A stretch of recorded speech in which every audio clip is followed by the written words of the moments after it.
Yo, what's up guys? Andito tayo ngayon sa Arca South. Meron tayong nahanap na manlalaro. Anong pangalan mo? Setiel Mendoza. Si Mendoza. Yun guys, challenge namin within 1 minute. May pasok mo ang 20 marshmallow. Kaya ba? Siguro. Siguro. May pasok sa bibig, Brown. Okay, simulan na natin. Timer starts now.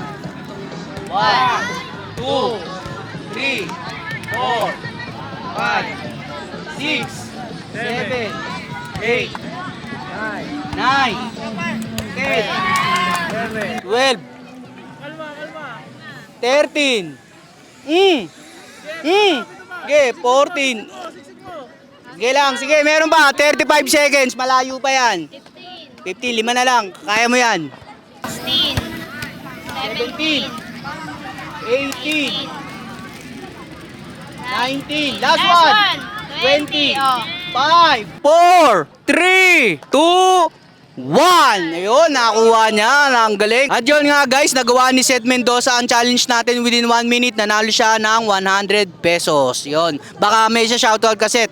Shoutout na lang sa teacher namin, Sir Tristan, tsaka sa 12 AM, Sir Kadyo. Yun, shoutout. Yun, maraming salamat sa'yo, Seth. Salamat po sa inyo. Salamat po sa challenge na muntikan na ako ma-choke. Thank you po.